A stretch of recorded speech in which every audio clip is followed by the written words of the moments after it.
Hi, I want to thank everybody for coming and being willing to do this. And I want to thank everybody. I want to thank everybody from town who came. We're going to start with the youth council introductions. My name is Kieran McLaughlin. I'm president. My name is Shandy Evans. I am Vice President of Inchelium's Youth Council, and I am enrolled in the Colville Confederated Tribes, and I am a junior at Inchelium High School. Hello, my name is Leela Mason. I'm the treasurer for the Inchelium Youth Council, and I'm a Colville Confederated Tribe member. I am 16 years old and a junior at Inchelium High School. On that note, I'm a senior at Inchelium High School, and I'm a member of the Colville Confederated Tribes. Candidates, you have 2 minutes to introduce yourself with your name and position you're running for.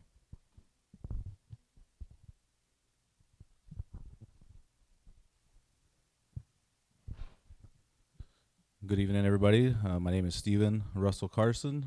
I'm running for the Inchelium District, position number 1. Hello, everyone. I'm Joseph Finley, and I'm also running for position number 1 in Inchelium District, and happy to be here today. Good evening, everyone. My name is Tara Tenasket, and I live here, and I am running for the Inchelium position number 1 as well. And I just wanted to thank the Youth Council for having us here and putting this on. Thank you. Hello, everybody. For those you don't know me, I'm Roger Finley. I am your current representation for position 2, and I'm seeking re-election in that position. I want to thank you guys for coming. This is something I look forward to every time I'm up because it's always a good time. So, thank you. We'd like to invite Kendall Nissen up to do the opening prayer. Kendall Nissen is an 8th grader at Inchelium School.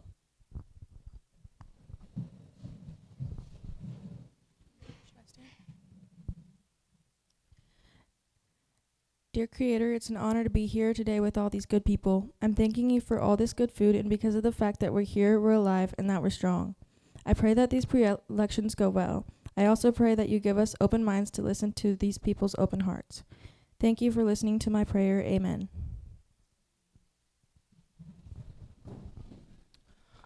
Melissa Fry with the youth statement.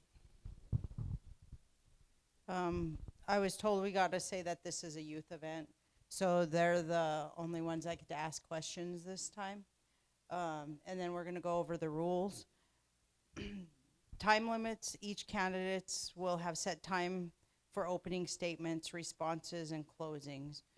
A time clock will be visibly displayed in front of the candidates, and a second will be displayed in view of the audience. Opening statement, 2 minutes. Response to questions, 2 minutes per question. Closing, also 2 minutes. A designated moderator will facilitate the debate, ensure fair and orderly discussion. The moderator have the authority to enforce rules and maintain decorum. Question format, candidates will be given equal opportunity to respond. No direct rebuttals unless specified by the moderator. The conduct that's expected, candidates must remain respectful and professional. Personal attacks, interruptions, or inflammatory language will not be tolerated. Repeated violations may result in a time deduction or removal from the debate. Audience participation. The audience is encouraged to attend and listen, but must remain respectful. No disruption, shoutings, or commentary during the candidate responses. Thank you, Melissa, for that, and we will get right into the questions. Roger Finley, what do you think about reservation-wide voting and why? I'm against reservation-wide voting. Inchelium has always maintained that they're against it because we are one of the smaller districts voting population-wise, and if it goes res-wide, then the bigger populations will have that opportunity to make the decision for the people that are actually here that we do represent. I represent the whole tribe, but Inchelium is the one that votes me in to represent that whole tribe. So I think it should be just their voice. Other people disagree, and other districts do because they want to have a say in everybody. But I think the way it is now, it works out pretty good. I mean, I work with everybody that I can that's voted in, and that's what my job is. Thanks, Roger.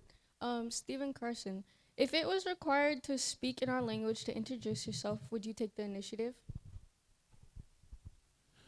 Yeah, I think for sure it would be a great opportunity to have the time to learn language.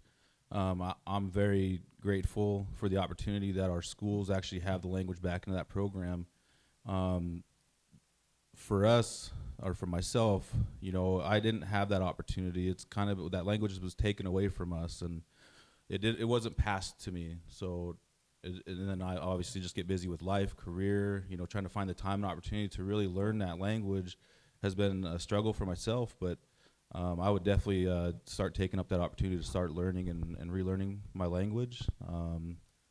And yeah, I mean, if we had to and if it was required, then for sure I'd put 110% effort into finding that time and opportunity immediately to revitalize that as much as possible. And again, I'm grateful for our youth, for this being re-implemented into our school districts. Continue to support the funding that goes towards it. I would also like to see us lobby more towards having the federal government fund it 100% out of themselves, but the tribe will fund that no matter what to revitalize that, because that's how important it is. But I'd like to take that opportunity to, again, have an opportunity to lobby because we weren't the ones who took it away from ourselves. It was taken, and they should have to pay to help continue to build that even further. Thank you. I want to apologize to you guys. Everybody is supposed to be answering these questions, so will you pick up on Roger's initial question? The question was, what do you think about reservation-wide voting and why? And then it'll hop on to the rest. Roger, you don't got to answer it again.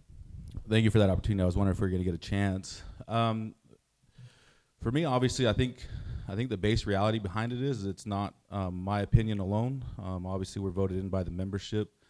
The membership has that empowerment of themselves if they would like to see reservation-wide voting. I do see, like Roger stated, that how that can be convoluted into not giving as much voice out of each district. Again, you get a bigger population that votes in a number of one side or the other. I think that the tables can lean one way or the next, but again, it's not my decision. It's a constitutional change, and that is the membership's choice. You know, they can put forth a constitutional change to amend the Constitution to make that a requirement for res-wide voting. So again, I'd push that back to the membership if that's something that they would love to see or would like to see happen. Every district, every member has that opportunity to get together with a 2/3 vote to change that Constitution to amend it to res-wide voting. So if that's important by the constituents of the Inchelium district, then I would help support that as well. So on reservation-wide voting, I think it would make more sense for a smaller reservation. Our reservation, you know, being 1.4 million acres, we cover a lot of territory, right? And we do have family and we have friends across the reservation, but for me, it makes the most sense to have representation that is closer and in your community than it would for us to be represented solely by, you know, somebody from OMAC who doesn't know what is going on here, what the issues are, and that sort of thing. So, you know, how are they going to be best equipped to be able to speak to the needs of the Inchelium community? And I think that's why it's really important that we, you know, vote in our districts, because we know the issues, we know the needs of our own community a lot better than we do the needs for Nispelum or OMAC community. So I think it's really important that we do that. You know, like Stephen said, it's up to the membership to decide that, but I think it's most important that we keep representation within the districts.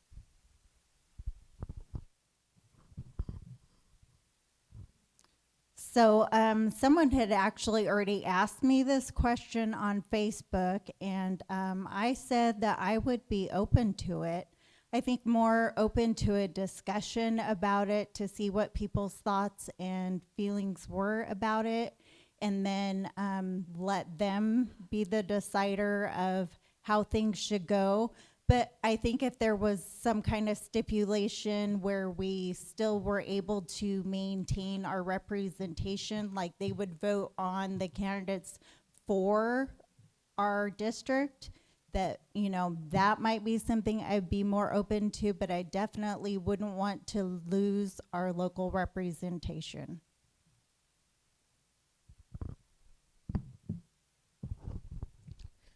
Joseph Finley.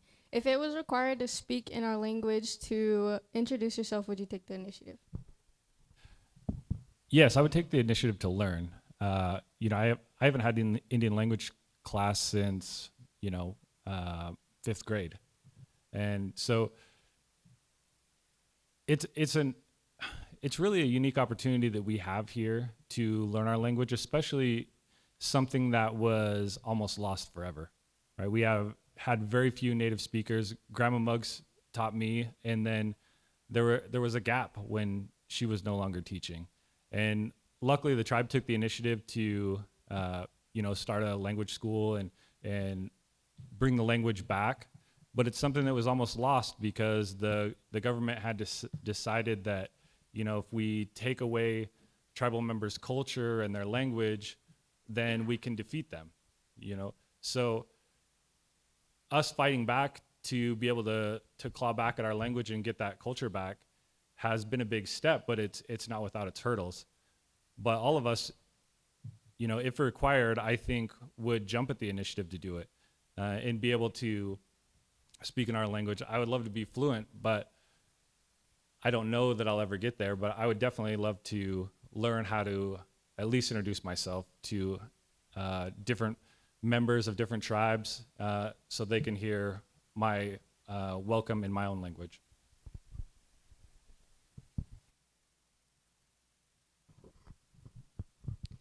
So I've actually was fortunate enough to have the opportunity to become a language teacher and for the Inchelium School District in Cha Esquis, Terra Tenasket. So my name's Terra Tenasket. So I can actually already introduce myself. I can read and write in the language. I would consider myself still at the baby stages because the funding ran short when I was working there, and so it didn't allow me to support my family, but I really loved learning about the language and culture and passing it on and how each word describes what you're trying to say. It's a lot different than the English language. And I don't think it should be imposed upon people. I think it should be a choice. And if you want to learn it, then I think more power to you.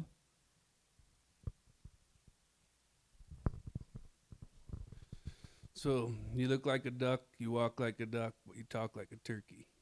That's what I was told. So the language is very important. It is 100% out of the tribe's budget. We don't get grants, we don't get any of that. So it's very important for us. It's important for you guys because you guys are going to be the ones that are going to be the first step. It's going to be tough for me to learn. I don't have time to learn. I'm trying to get all these things done so that when you guys take over for me, it's a lot easier, right? So it's very important. We all support language at the table. We always have. I think that some of the new curriculums and stuff they're coming up with is going to help a ton, maybe even help me learn it more. But I can count, I can introduce myself, I can do those things. A lot of times you don't see us do that in certain arenas because a lot of times we have important officials there that only give us a certain amount of time. And so if everybody's introduced to themselves in the language and in English, then we're taken away from that time that we have to really actually get the work done that we're trying to get done to move forward. Joseph Finley, what qualifies you to run a multi-million-dollar corporation? That's actually an excellent question. I don't think there's any one set of qualifications that makes somebody a necessarily qualified candidate. You know, you could look at education, you could look at experience, you could look at a lot of different things, and all those things bring something different to the table. My background is healthcare. I have my doctorate in pharmacy. I'm used to rigorous work to get results. I worked really hard to get to the position where I am, and in everything that I do, I put 100% effort into. I wasn't the smartest person in my class. You know, I wasn't, the most prepared or the most organized, but I was willing to outwork everybody. And so I feel like for somebody to be a qualified candidate, they have to be dedicated to learning and dedicated to growth. And that's both personally and professionally.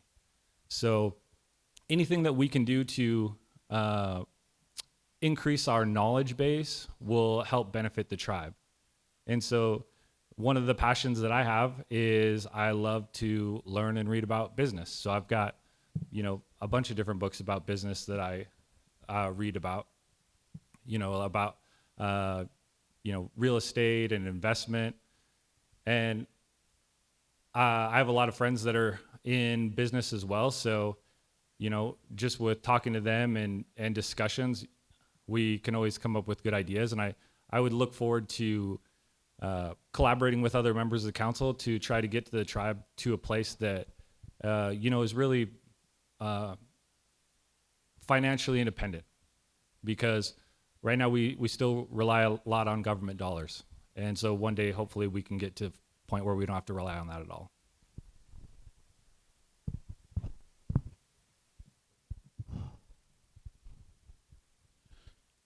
So yeah, for a qualification for running a multi-million-dollar business is, again, I'm going to agree with Joe on this one as well, where you don't really have to technically have a degree to understand money and financing.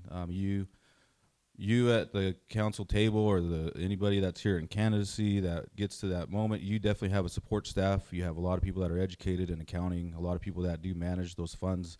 We oversee and overlook the budgets. So I think basically for even youth, the biggest thing is to really understand just basic budgeting, and then the numbers just get bigger. The numbers just get bigger, that's it.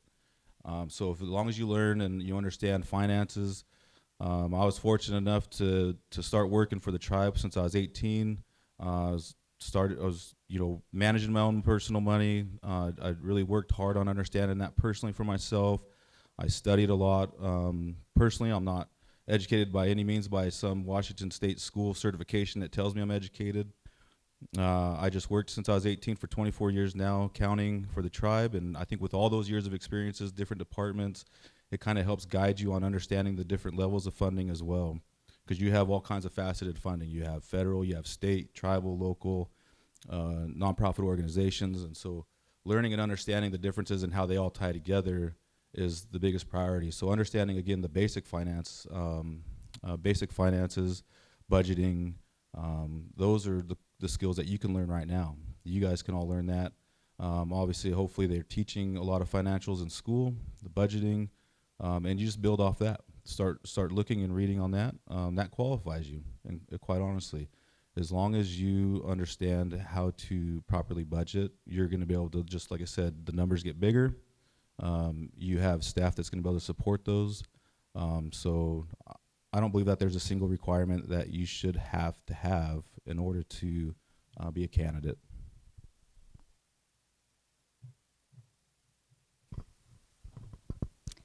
So for me, I think that just lived experience, plus I have a formal education, I have an AA in early childhood, and like many of the people here, I have actually worked in many programs throughout the community, tribal programs. I've worked at the school, I've worked at childcare, I've worked in healthcare, dental care, And I think just the combination of all your experiences will help you to be able to better promote for the tribal membership. And I also co-own and operate my own business. So when I'm not working, I'm working. And I do listen to a lot of Audible books to and from work. I currently work in Keller and drive most days of the week. One day a week I'm in Inchelium. But I feel like it is not just the knowledge, it also comes from your heart. The desire to want to help your people. And I really want the opportunity to be able to help our community. So I don't think there's any one thing that you hold your hat on to run this company. This is a $250 million a year company. There's all kinds of entities that are part of this company. There's niches that people have here that help. My background's energy. You know, I've logged, I've worked on the ferry boat. There's a ton of things that help me help run this company. But I don't think there's just any one qualification. That everybody has their part, and if you're good at knowing your part and helping with your part, that makes this a lot easier. There's things to this, having certain public relations skills, being able to meet and greet, sort of close the deal, they would say, right? Because you're always making a deal with somebody. You're using your financials to help fund your next project. There's just a ton of things that we do that isn't just a one hang your hat on, this is my qualification to run this, right? If I would say what my qualification is, I am that guy. I am the meet and greet guy. I am the closer guy. They ask me to go meet with people because I'm a likable person. I understand what we're doing, and that's my part of it, I guess. Tara. How would you sustain the tribe and tribal members' employment during the Trump administration?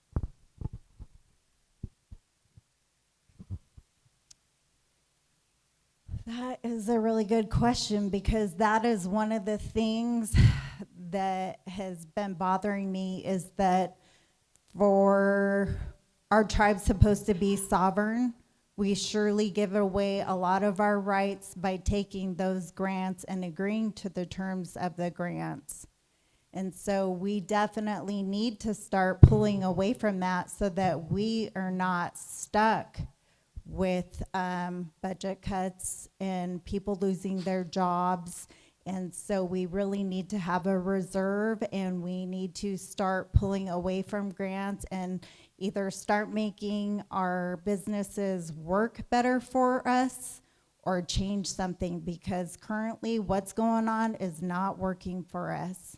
And so, you know, it's a hard toss-up, because, you know, either you're looking at budget cuts, so you're cutting resources to the communities that you're supposed to be serving, or you're making job cuts. And so, you know, what you don't want to do, because that's where your families get their incomes to support their tribal families.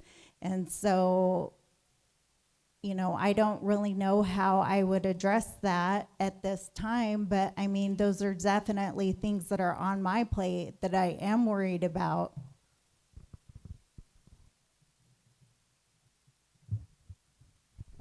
Roger. Hold it right here. You'll get yelled at. So, a lot of times when something like this happens, you look back in history and you see how past council or other tribes have handled it. This hasn't happened in history.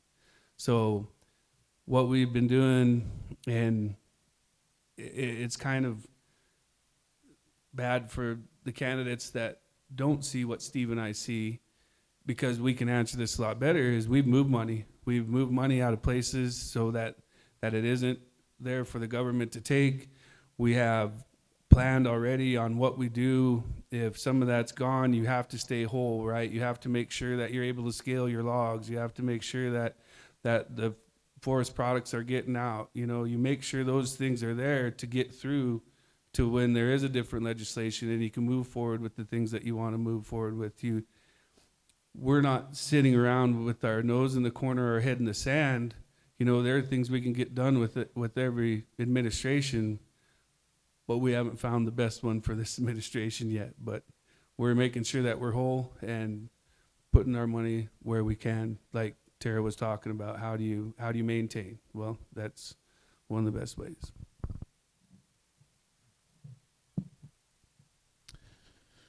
Yeah, so obviously, like Roger stated, we're able to see and dealing with it as it's going, and this hasn't happened in history. But so what we have been doing and what we will continue to do is support the fact that we will continue to maintain and get through this process. Keep into our communications with a lot of our other representatives who are part of the Republican Party or Democratic Party. Either way, they all work locally together. We all have good relationships. Moving funding into tribal trust funds accounts that are untouchable for them, as well as 638 in positions that a lot of funding has been lost in some positions. It's unfortunate. Again, it's called a business council for a reason. You have to make hard decisions. There's some times where you have to make certain cuts in order to have certain programs continue to thrive. And so we'll just continue to make sure that we do the best that we can with what's in front of us. Try to stay ahead of it as much as we possibly can. But yeah, so again, just move funding around. Continue to get updates from the people that we have in DC and Olympia, and continue to build those relationships, conversations, continue to understand what we might have foreseen ahead of us, and try to mitigate that as much as possible.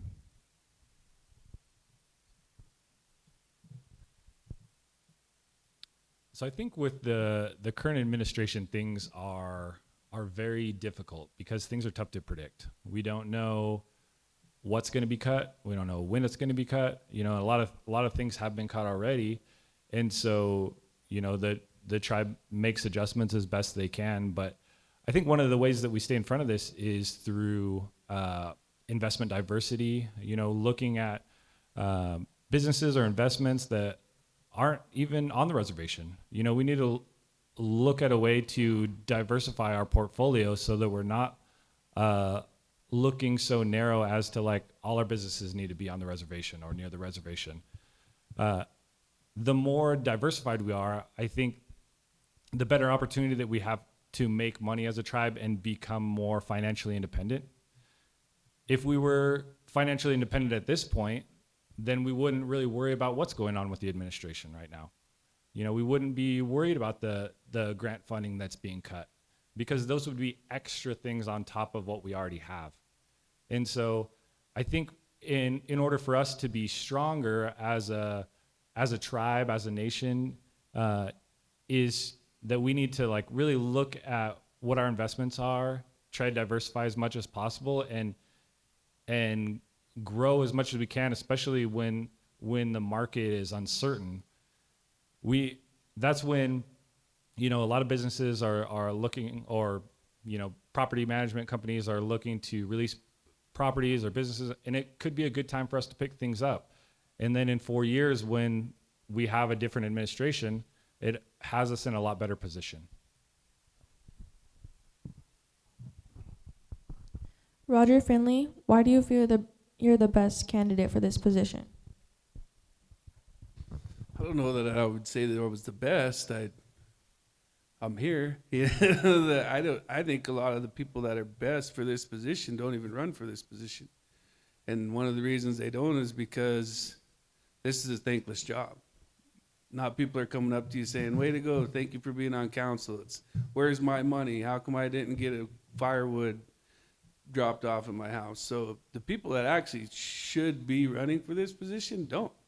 So you're stuck with me. but I wanted to do this. I have kids that are enrolled, grandkids that are enrolled. I want to make sure there's a future for them. I want them to be able to enjoy the same things that I did growing up, make sure this reservation is intact, hunting, fishing, those kind of things. So that's one of the main reasons that I did do this job, was to make sure that I can make a difference for them to enjoy the same things that I've enjoyed growing up. Yeah, for me, I didn't run after this to run for council and have this seat. I've been humbled and appreciate this opportunity to sit here, and I will continue to push for that now. And what I mean by that is I did 13 years for law enforcement prior to being elected at this table. I didn't even want to be a cop. You know, I had others in our conversations ask me and tell me that, hey, you should apply. I think you'd be a great officer. It took them 7 years to constantly get after me. I think you'd be great. I think you'd be great. No, no, no. Well, I applied. I got into the academy, got back home, and it was the best career I've had. You know, I really enjoyed that career, and I'll continue to support those careers. It's protecting our natural resources. It's protecting our rights, our sovereignty. And I think for me, it's been a lifetime of that for myself. You know, with my grandfather teaching me all kinds of respect for our resources and our sovereignties and protecting those. It was the same thing with council. After working law enforcement, I had a lot of people come up to me as well and ask me to run for council, and I told them the same thing. I was like, oh, that's not me. That's not me. And finally, you know, after conversations, I started realizing to myself that, hey, if somebody else sees something in you, you really do need to take a deeper look. And so again, when somebody sees something, you definitely have to start listening.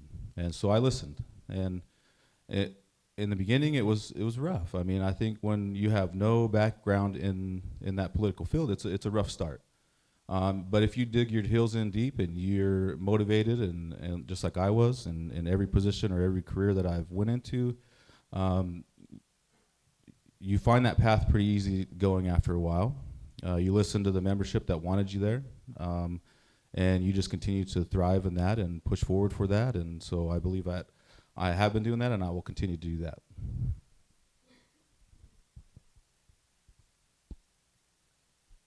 As Roger said, I think a lot of the people that would be really great for this job don't always run for it, and it's a tough job, you know, and it's something that you really have to be passionate about, and you really have to care about the people and want the best for them, and that's what I've always wanted. I've been away for a long time. You know, I got my degree. I've worked in big hospitals, and you know, now I do managed care. I work a lot with, you know, CEOs and CFOs of big companies, and having the opportunity to be able to speak and present and offer knowledge to different people, I think it helps me when we're talking about, you know, like Roger was saying, where, you know, sometimes we have to meet with important officials and you have to give testimony or different things. And I relish that opportunity. I'm not afraid of public speaking. And so I'm always happy to get up and say what I can to try to represent the tribe and be able to have the opportunity to give back. You know, most of my career hasn't been here.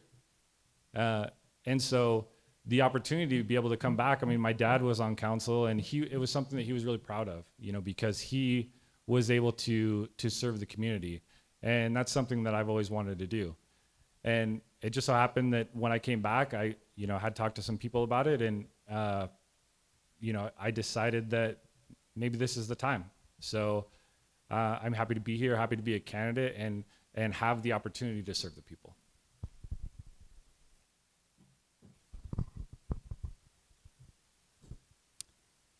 So for me, I think after running last year, and I, you know, have just come so close, and I really felt encouraged that people felt like I would be a good representative, and so I wanted to try again because I don't want to give up. Instead, I want to keep learning from my experiences.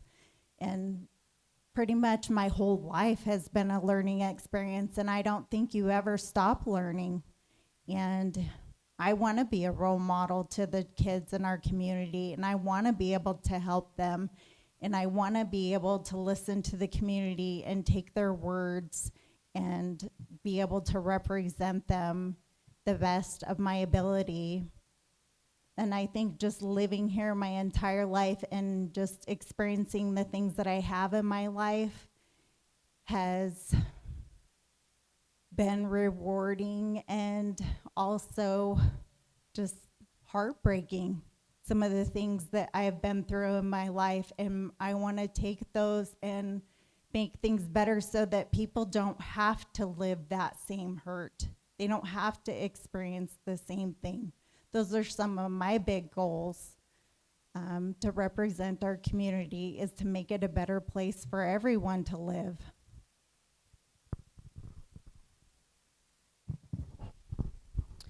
Joseph, how have you supported our youth? What is your vision for the next generation of youth, and how will you create opportunities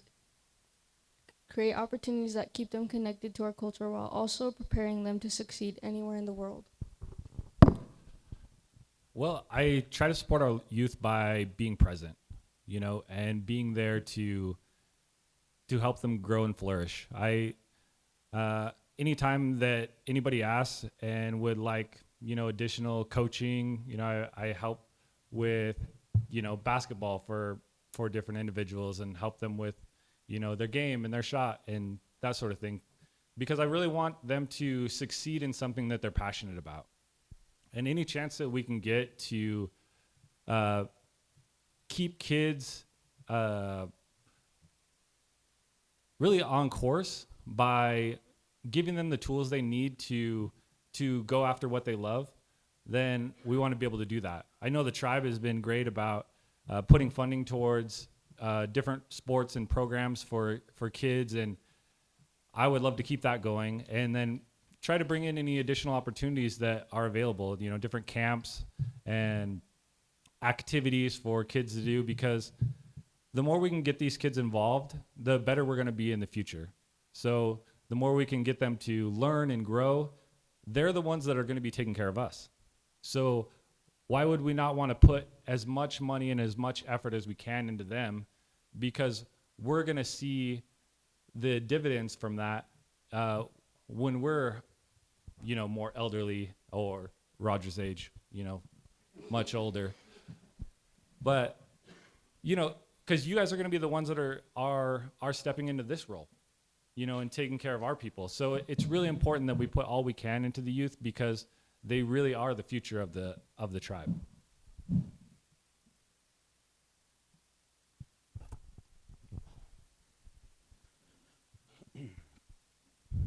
For me, youth is very important. I have 5 children total, 3 here in this district that attend school. And so for myself, it took a rough childhood to grow up to understand that I didn't want that for my children, and I don't want that for anybody else on this reservation on the youth side. So made a lot of changes in my life, a lot of things that I think need to represent for a community. We're a community, and I think a lot more parents, leaders, coaches, teachers, obviously are excellent role models. And I think for myself that's what I strive to be, is somebody who is a role model, somebody that these kids can look up to, somebody that these kids can come to, the youth can come to and ask anything.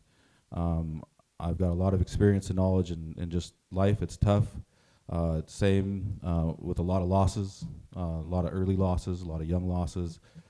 I've had to, we've had to bury many, and I would continue to support what we are supporting right now, and that is for a ton of funding to youth programs, a ton of funding to the culture, to gain consistent identity, language, the wellness center, that it opened up a lot more opportunities for our youth, for activities. Losing my train of thought. So just continuing to support. Also, I'd like to throw out there this Icelandic prevention model that the tribe is selected for. I'm very hopeful for that. It's a community-driven model, and I think that for our youth, that's what needs to happen, is the whole community needs to come back together, the whole community needs to be healthy, and the whole community needs to come together to be 120+% healthy for our youth to look up to strive, to come back and do the representation as well. anything that we can do to guide kids, schooling, you name it. So again, I'll continue to support those. Roger.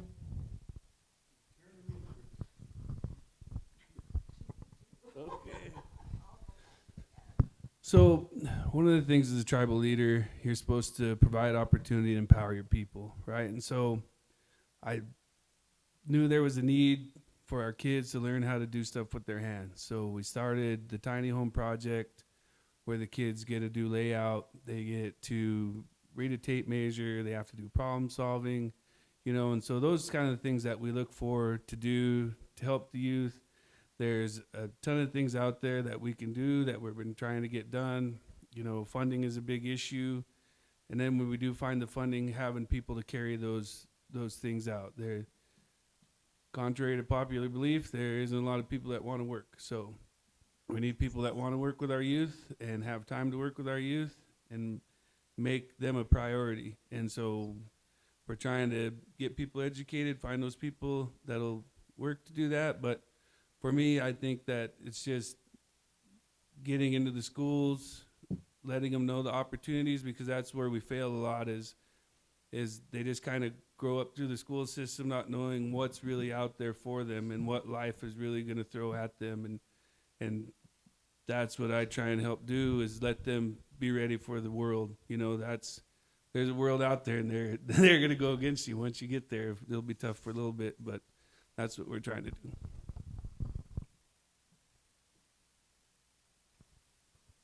So I've learned from going to the district meetings about the Icelandic model, and I think that it would be awesome opportunity for not just the kids in the community, but the community members as well to come together. But I think the ideas need to come from the youth, and not everybody is sports affiliated. Some people are more into crafting, some people are more into music, some people are, you know, more into self-care like fitness or whatever, but no, without the competition aspect. So I think there's a lot of different ways to look at it, but definitely the input has to come from the youth, and because it's for them. And it's definitely important because they are the future of our community. And I think that they need to know how much we care, how much we support them, how much we're there for them, and just that we want the best for them.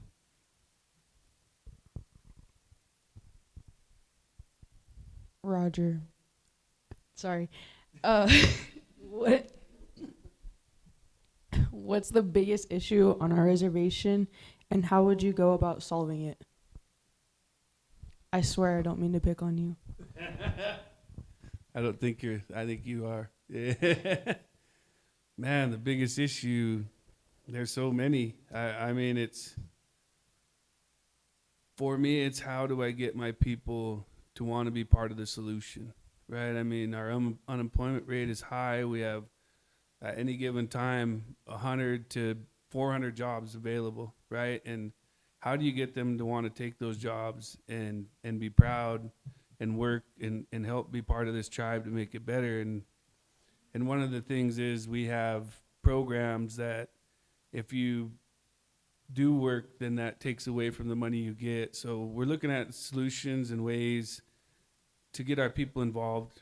I think that'll help a lot, because we have people that don't want to work, and they don't want to work because if they work, then they don't get a house. And so it's just, that's the biggest issue to me is the whole system is geared to keep the native down, right? They don't want you to strive above and make enough money to take care of yourself. They want to keep you here. They want to keep you on these programs and keep you with your hand out. So I think that's the biggest issue for us, really. We solve that, then that's going to help out most all the other issues.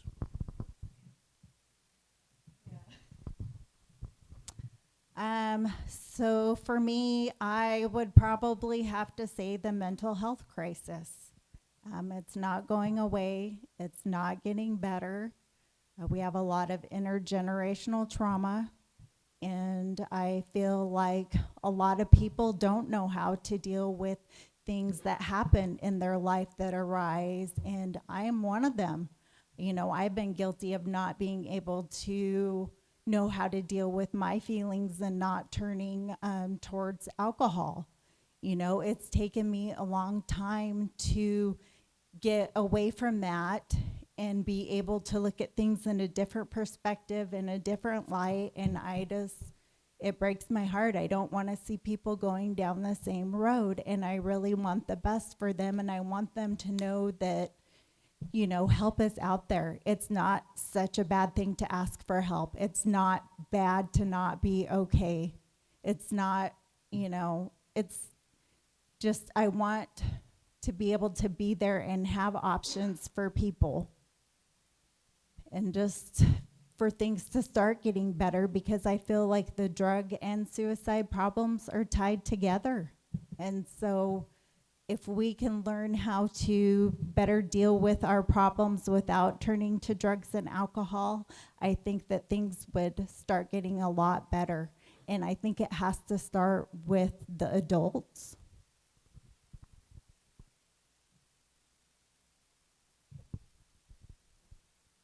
So I think one of the big challenges that we face on reservations, especially ours being a little more remote, is, we don't have a lot of new economic businesses and things coming to the reservation. So as Roger said, we have a lot of jobs available, but we don't necessarily have a lot of economic growth. And so one thing that we really struggle with is housing, having enough houses for our members. When people come of age, they're 18, they start working, and they would love to stay in the community. There's not a house to buy. There's not a house that they can get, really. And so I think one of the things that I would really like to see is, finding a way to, get more housing in the community so that there are more opportunities for people to stay. And, if we can get more people to stay, maybe we can get more people to work so that they can have their own place, have their own spot, raise their own family here. It's tough when you grow up and you graduate and you still have to live at home because there's not really any place for you to go. And so I really think it's important that we find a way to grow our community, because we kind of stay around the same population, and we do that by providing more space for our people and helping them to secure these jobs that are available for the tribe, or even if they work off the reservation but still live here, that'd be great too. But I feel like housing is a really, really big hurdle for us right now.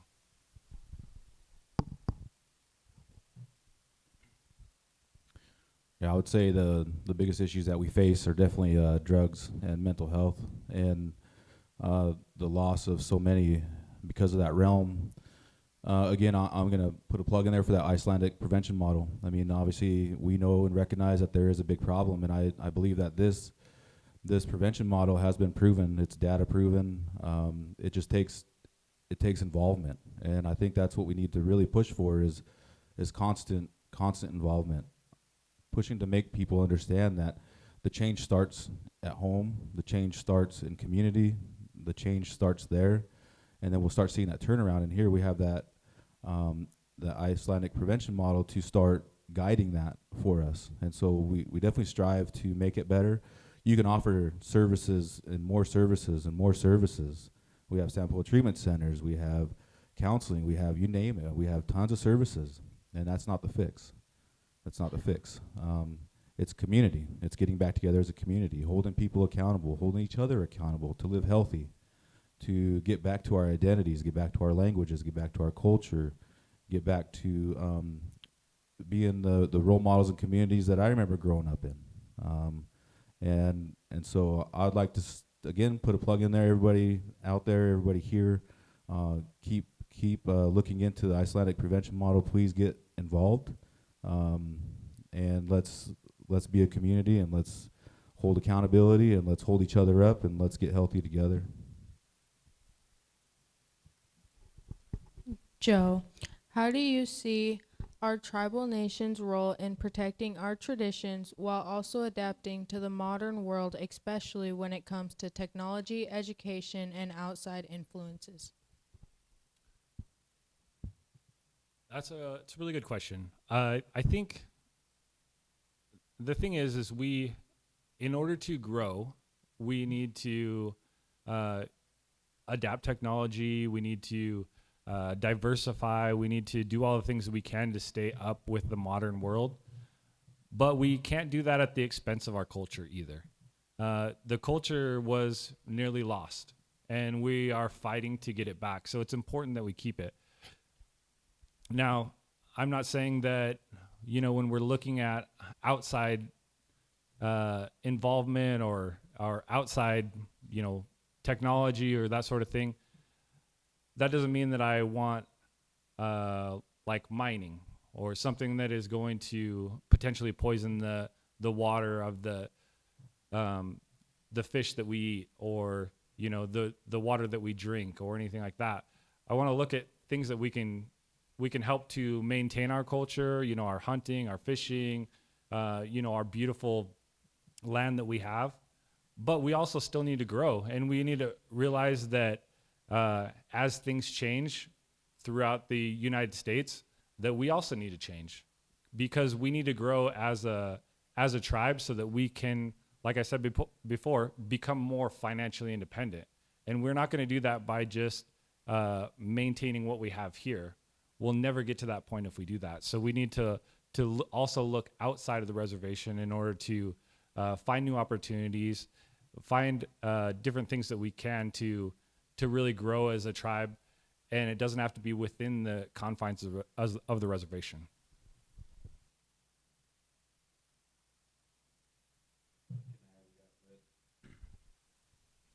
Can I have you guys go ahead and repeat the question for me, please?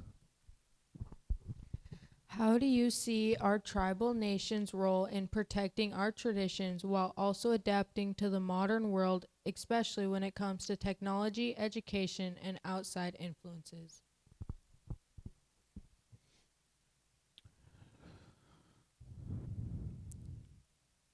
I think the biggest thing is always, as sitting at the table, you're constantly going out and you're meeting outside of here, and so technology has made huge advances since I was in school. I remember talking to the kids, and you're on, my kids. It's like, oh, you have a cord phone. Like, what was that? Or a dial phone. They don't.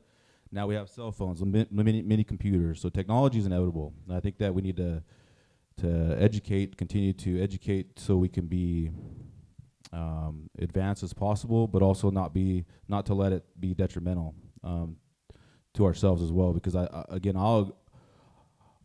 I'll say that I think that social media, that some of the technology is detrimental to youth. It's detrimental to adults. It's detrimental to society. There's a lot of false facts, instant videos that make people feel certain ways. So it would be great to have an opportunity to limit those opportunities of self-infliction, of misinformation. But you can't. You just have to educate, again, protect our traditions, culture, make sure our presence is known in D.C., Olympia, all the way up to everywhere we have to maintain that sovereignty and ability, and know that we're not going away. We never will. We never have. And so constantly just being out there and making sure that our stance is known, working alongside other tribes, collaborating with other tribes. There is a lot of economic development that is outside of the reservation boundaries, and I think that's definitely what we need to diversify in as well, which we have many upcoming and other opportunities that we are looking into to invest in and build outside of these boundaries, to bring more revenue back in, to offer services or better opportunity for our members here. So I think we've been doing pretty good about that. We just got involved with COLT, a coalition of large tribes. I think being more involved in that is going to be beneficial, as you can collaborate with many other tribes to protect every tradition and sovereignty.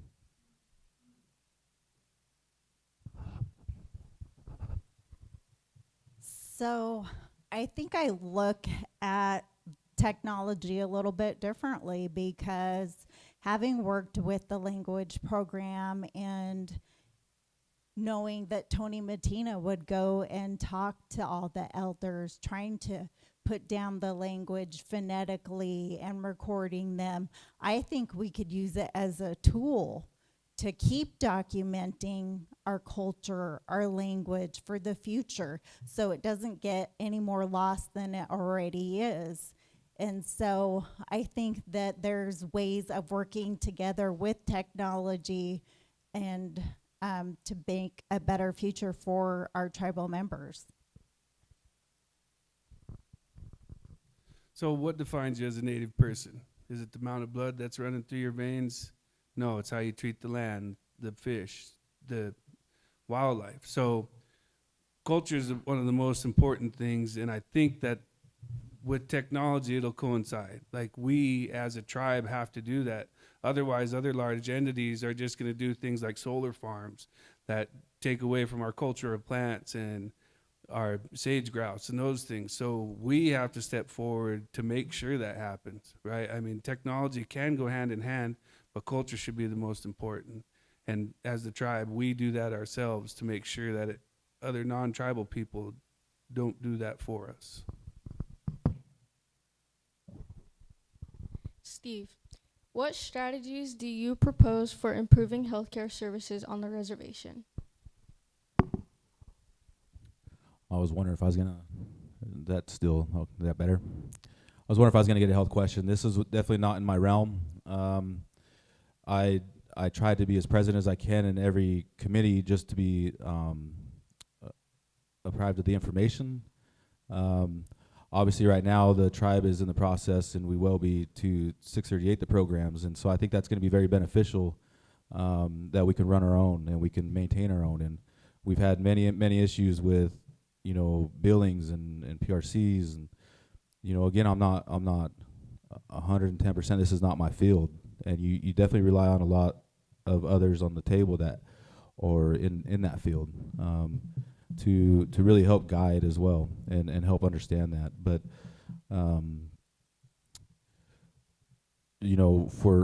for myself, I just want to see us continue to take those programs, build them better, build them bigger. And I think that we're in that process now. It's going to take some time, as everything else does. It takes time to coordinate structure and get those things up and running. We have a new clinic in OMAC, and with potential for on our capital project list. We have a new convalescent center in there. So again, these are all things that are related to health and benefits health for youth all the way up to the elder. And I'll continue to support those, continue to learn, continue to be present, so that way I understand it as much as possible to help come back and report back to the membership as much as I can on it. Could you repeat the question one more time, please?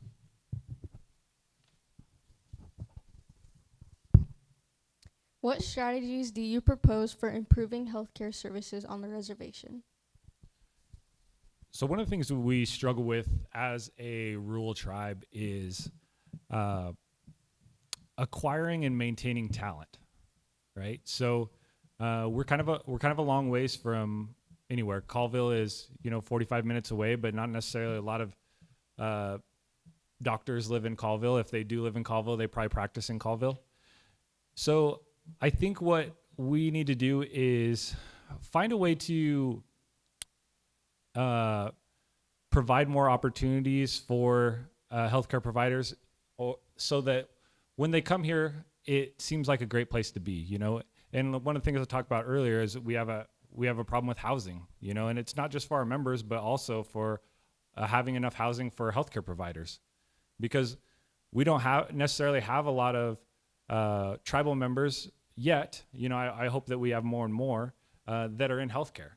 So a lot of these people are coming from off the reservation, and if they had a place to stay, or if we, make sure that we pay a competitive wage, that we can help to acquire, additional talent and maintain that, so we can keep them here.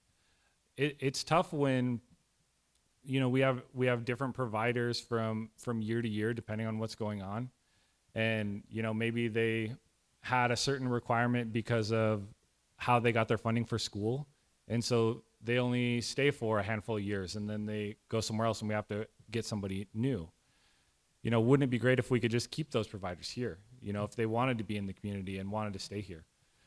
So I think one of the big things is going to be to make sure that we can acquire the talent, and that might be by financial incentive or through, making sure that we have a place for them as well.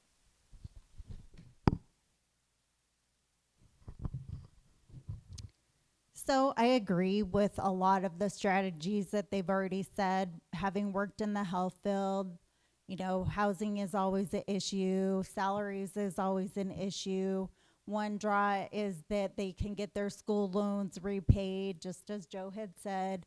But I think one of the things that I would like to see is having worked at the clinic, and we do our own billing, and we bill for the state, the private insurances, and we get some tribal dollars, but I would like to see more specialized services coming to the clinic instead of our tribal members having to go out to receive those services.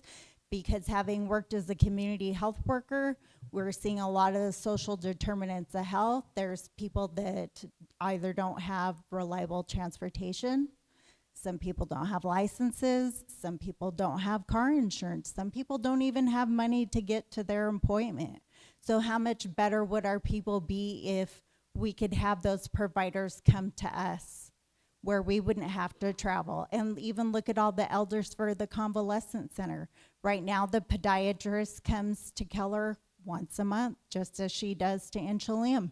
But we're having the elders from the convalescent center who are having to travel on a shuttle that can barely get around. The elders can barely get around and make it in and out of their appointments.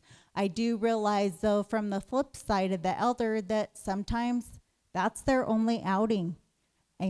So we need to try to provide more opportunities for providers to come to us and better our tribal members' health. So recruiting is one of the big things. Housing is a huge thing, and for us, it's what's the draw? What's going to bring somebody here? What's going to make them want to raise their family here, to go to our school here, and some of the things that when we're out recruiting, it's like, do you enjoy fishing? Like Roosevelt's right here. Do you like skiing? And then one of the things they ask right away is, how are the winters, right? And it's just, you almost have to recruit, and we call them headhunters, find a headhunter to find the person that's going to want to stay here for a duration, because this isn't a highly sought after place. When I worked at Grand Coulee, we'd get people that would come there for 2 weeks, and there's nothing there, right? They're used to being in the city. They're used to having Arby's and a movie theater and all these other things that we don't provide. So it takes a special person that wants to live rural, that wants to go fishing or ride their mountain bike. And so that's, I think the biggest thing is just recruiting and getting those people, and that's tough to do because it's such a high demand for health workers. Tara, how do you plan to address issues related to crime and public safety?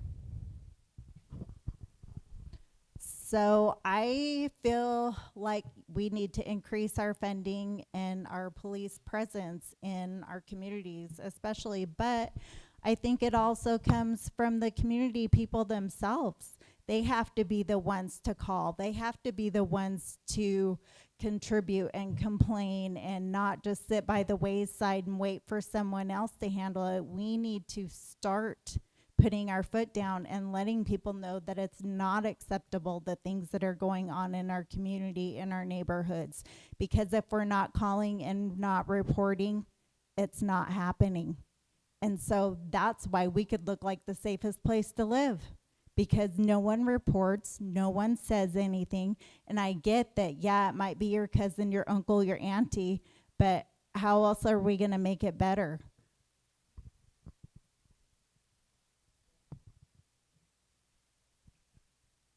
Yeah, Tara brings up an excellent point. We do need a lot more community involvement because, if nobody's calling on these things, then it's not being documented. And if it's not being documented, then the police have nothing to go off of when, they get called again and again. If it's not documented and they get called, then, and you say, well, this has been happening for months, and they'll say, well, has anybody called on it? We don't have any documentation saying that it's happening. So I think we really need to be proactive, and, really, it doesn't matter who it is. If they are disrupting the community and causing problems, whether it's, drugs or violence or whatever it is, then we need to say something, not only to them, but also to the police so that they can document it. Because without the documentation, it makes things a whole lot harder for law enforcement. I'm sure Steve can speak to that because that's his realm. But, if nobody's reporting it, it's just like Tara said, it didn't even happen because nobody knew about it. And so I would just encourage and empower people to speak up, because it's important that we all do. And we need to band together as a community and say, these certain things are not okay. And we're going to do something about it. And we do that by making sure that the correct authorities know.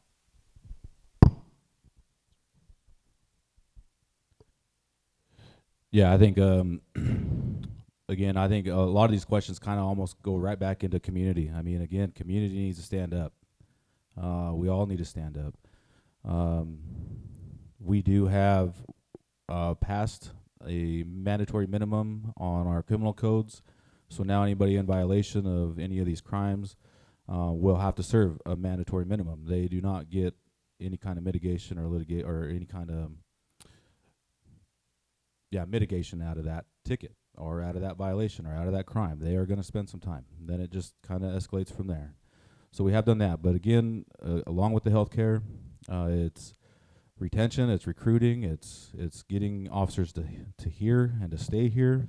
All the 13 years that I've worked, I've been through so many different chiefs of police. I've seen officers come and go. They've come, they get trained by our dollar within a short amount of time. Then they're off to where they wanted to originally work in the beginning that they couldn't get hired on those departments for. So they know that there's a huge need here for it, and they utilize that as an opportunity to get trained. So I'd like to see eventually us having to create or try to figure out how to have minimum contracts. At least give us 3 years. Give us our training money back. Patrol the communities. We do have drug task force teams. They have been very successful on the outskirts and anywhere else around this reservation and our surrounding counties with a lot of busts that a lot of these drugs have been coming into this reservation. And so we do have a drug task force team that is pretty active with the FBI and local and surrounding counties and stakeholders as a collaboration unit. So we have made efforts. It's just, again, it's not enough patrol and not enough personnel to come here and want to work, stay here and work. So normally you'll have a few officers that have to cover a whole reservation, and they have to be central to be able to respond. So they're being reactive and they can't be proactive. And so, trying to figure out a way to recruit, retain, and sign contracts. So they have to make sure they give us our actual training dollars back. Ditto. So I think some of the things too is to touch on what a lot of them said is reporting. You can't call me or show me a Facebook post and then I go direct the chief to arrest somebody. I think some people get that falsehood that I have that power, right?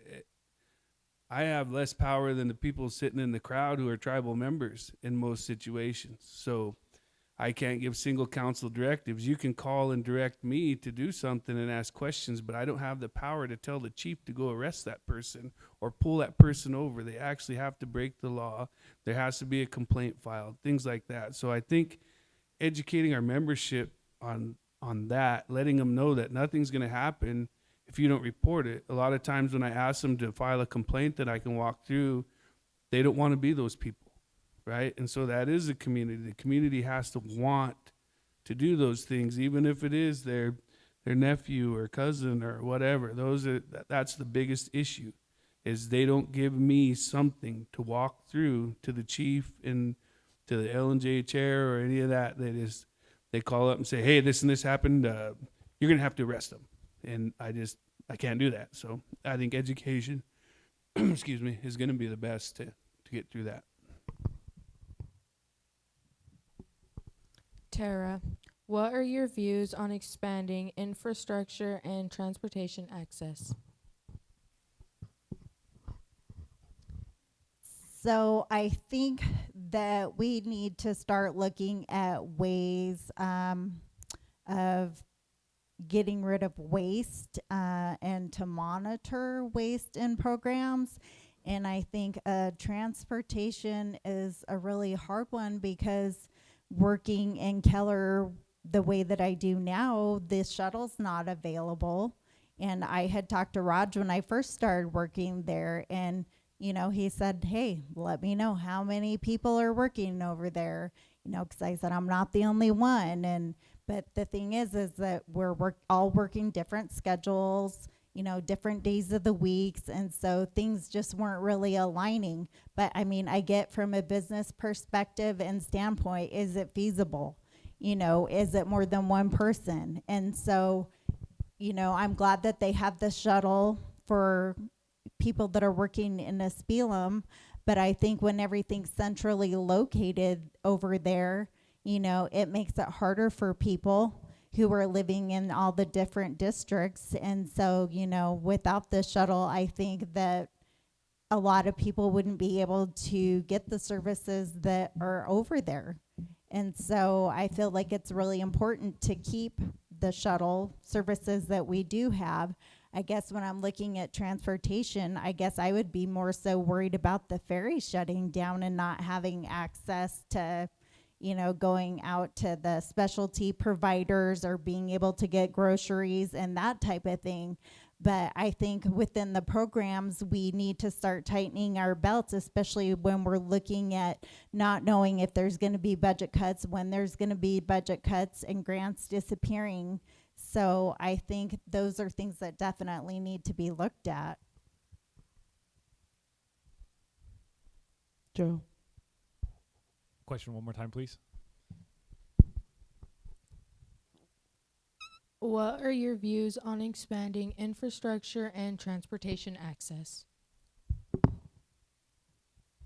So, one of the complaints that tribal members have when it comes to the jobs that are available is being able to get to those jobs.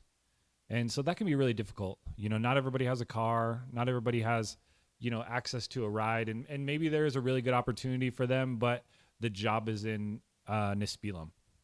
And so I do think it's important, or, even in Keller, like for Tara, just to be able to get our tribal members to the places where we need them, right? If we have all these jobs available and we don't have the bodies to get them there because they don't have access, then we're doing a disservice to the membership. It's important that we're fiscally responsible, but we also need, we have all these programs that have needs, but if we don't have people there to fulfill those needs, then we can't offer those programs to the people. So I think it's really important that we find a way to, get more shuttle access so that we can get our tribal members to jobs so that they can be employed. Because I think that's one of the big hurdles, with lack of transportation means they're only looking for jobs right here, but we have jobs all over the reservation that possibly we could shuttle them to. I think this one's a tough one, kind of, because obviously I think there's the infrastructure's there. I mean, it can be built up a little more, hopefully. Obviously, everything comes down to funding. It comes down to employment of people operating shuttles. We offer services for gas vouchers. I mean, we offer as much as we can to help provide people for transportation, help them get there if we can. And so, again, I think it's just kind of really looking into the program, see if there is opportunity to expand that. I mean, obviously, I think it's already there. It's just being able to help build it up, expand it, maybe lobby for some more money, hopefully. Another one is just the road conditions alone. There's a lot of the school buses, a lot of the shuttles. I mean, there's a lot of maintenance issues because of our road infrastructure. So I think that's definitely a priority. I've been to Olympia to testify on road transportation committees and really making sure that Olympia and everybody else understands that every program is is underfunded, whether it's state, local, tribal, you name it. They're all underfunded.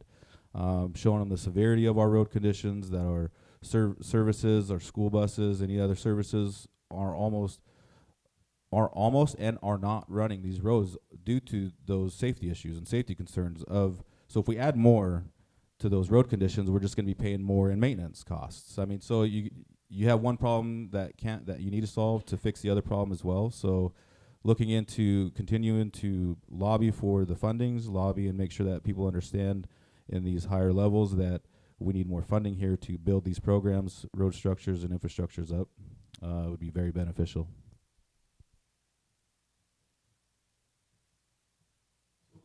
Structure. The problem is finding people that can drive those with a CDL, commercial driver license. If you have a CDL already, you're usually already working and you're making a lot more than what we're paying. So we're looking at the pay scale and those things, but still you just don't get the participation. I mean, we're barely operating now, and we're very thankful for the people that we have that are doing it, because there just isn't people that want to do those jobs because they can do a ton of other jobs with that kind of license. It's just like our garbage truck driver, that's a CDL, and it just, people aren't beating down the door to do that job.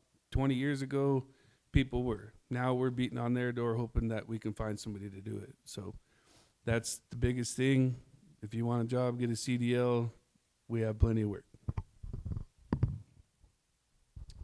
Roger, how do you plan to address housing shortages and affordability issues on the reservation? That's a really good question. We have housing, but it's for low income. And so that hasn't been changed in 27 years. The NAHASDA hasn't been changed, and that's the formula that they use to decide the criteria or the percentage of wage that is low income. So when that was done 27 years ago, you move that low income to now is poverty. And so people that have any kind of income can't have the housing that we have. So housing is something that's across all of our boards, whether it be health or any of our other jobs. Every one of those people that we want to hire need a house.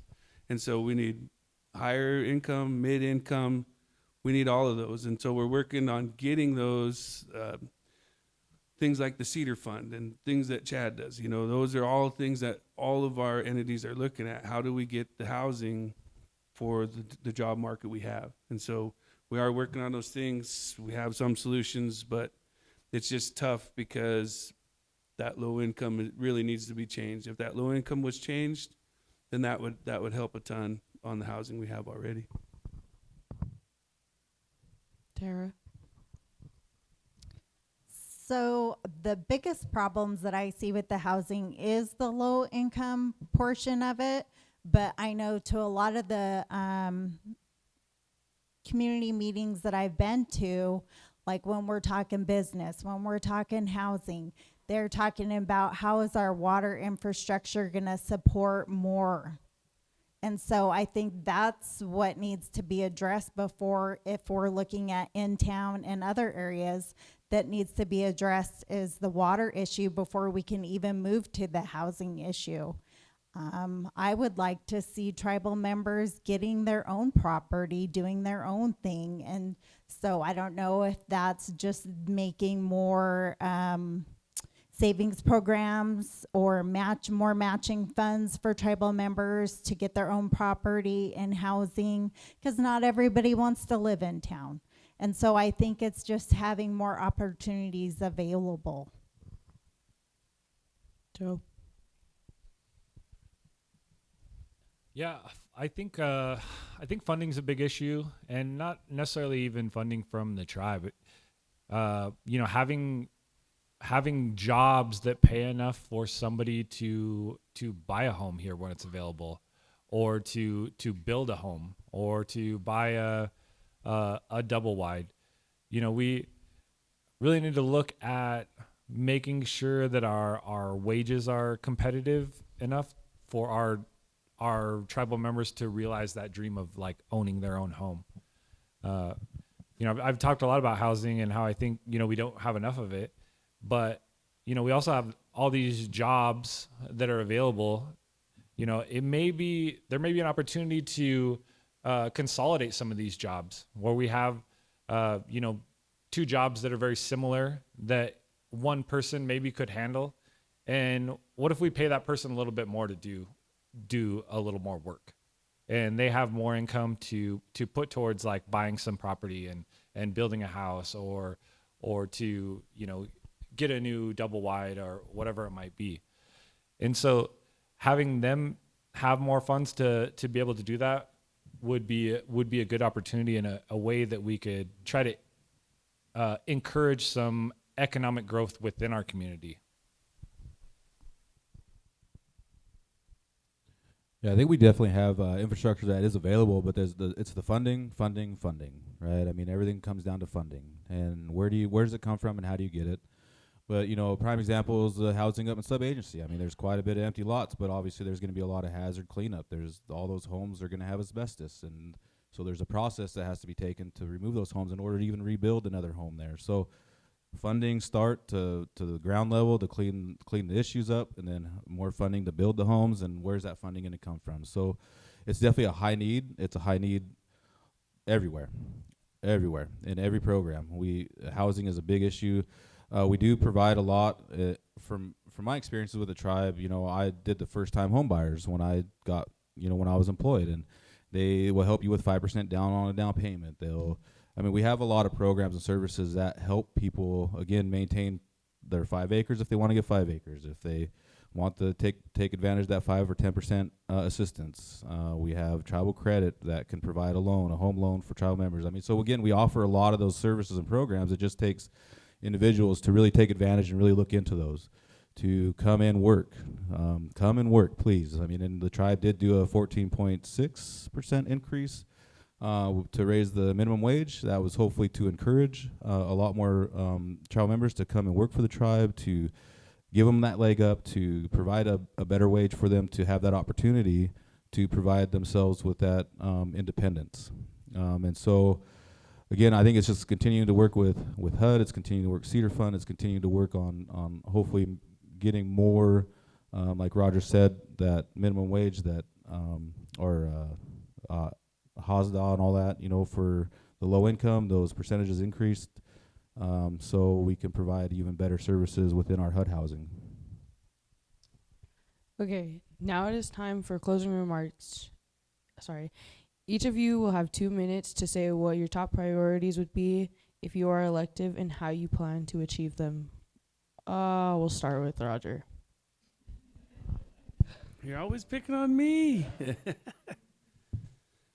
So some of the main things for me is some of the things we're already working on, issues with Snipes, Pasco property.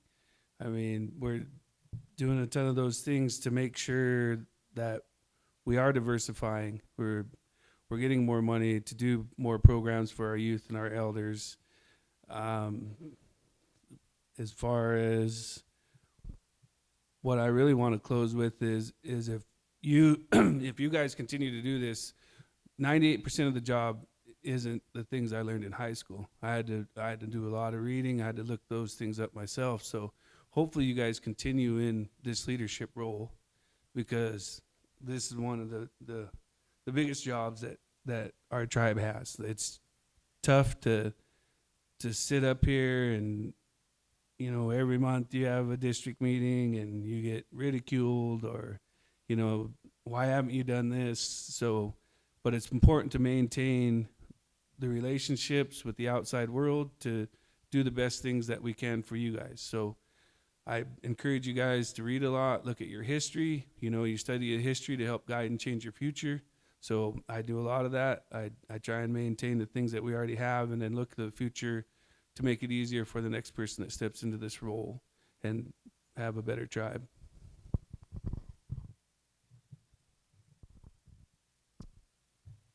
So for me, I think the biggest takeaway would be the ability to listen to the people within our community and be their voice. It's not just important what I want, it's important what everybody wants. And I just want to be there for you and have the opportunity. Thank you.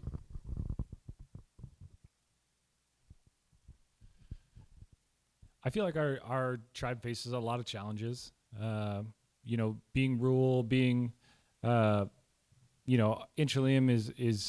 is kind of its own entity, and really making sure that we're taking care of our community and taking care of our own people.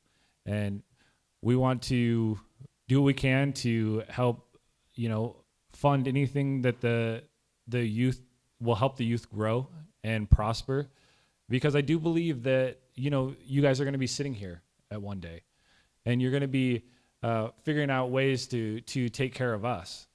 And so any additional dollars that we can put towards education, towards youth activities, things that are going to help you succeed in the future, then I think that is great. Like sometimes there's a concern that we're educating our members when they're going elsewhere for jobs, and that does happen a lot, and that's okay too, because when they do leave and they come back, they're bringing something different.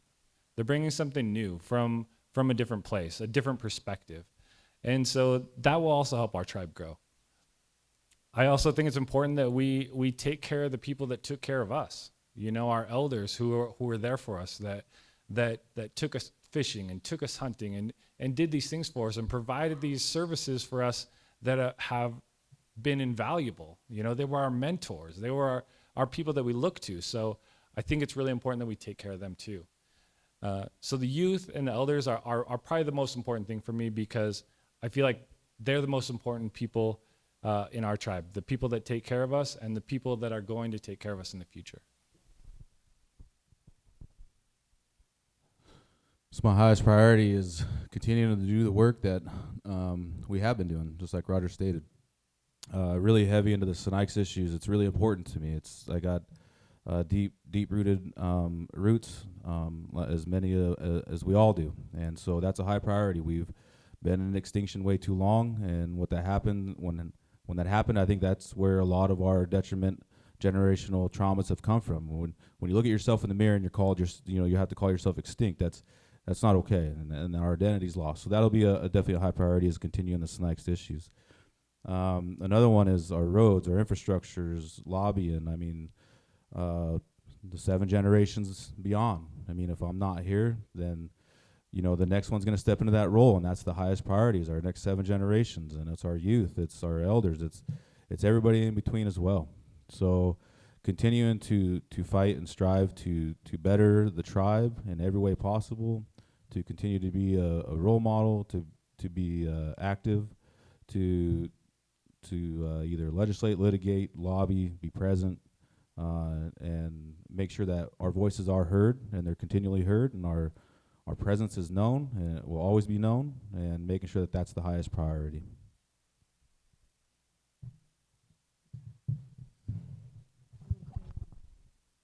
Thank you all for participating in this youth event. We want to acknowledge the courage it takes to step up and run for this type of position. We wish you all the luck and hope that you continue engaging with the youth if you are elected.